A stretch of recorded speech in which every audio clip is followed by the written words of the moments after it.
రసూల్ ఉంటుంది. ఆ ఛానల్కి సబ్స్క్రైబ్ చేసుకోండి. ఆయన ఛానలే కాబట్టి ఆయన దాంట్లో పెడతారు కాబట్టి సబ్స్క్రైబ్ చేసుకోండి. చూడు తోటి యూట్యూబ్లో కష్టాలని మనం ఎప్పుడైనా గుర్తియాలి. బాబా మనిషి నా కోసం చాలా దూరం వచ్చాడు, సో మనం కాదనకూడదు. ఓకేనా, మన ఫోన్లో ఎట్టా చెప్పడము.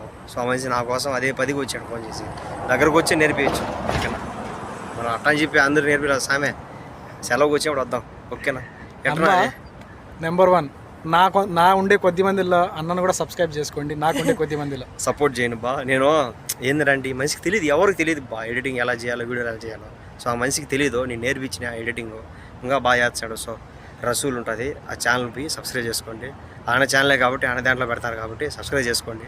బాగా చేస్తాడు, కష్టపడతాడు. ఆల్రెడీ నేను ఎడిటింగ్ నేర్పించిన ఎలా చేయాలా ఏందని అని చెప్పి అంతే ఆటోమేటిక్గా వచ్చేస్తారు.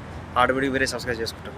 ఓకేనా, థ్యాంక్ యూ వెంకటేష్ అన్న. ఓకే, మొత్తం మాట స్ట్రైట్ మనిషి ఈయన చెప్పేది ఇప్పుడు నేను వచ్చి డైరెక్ట్గా చూసిన.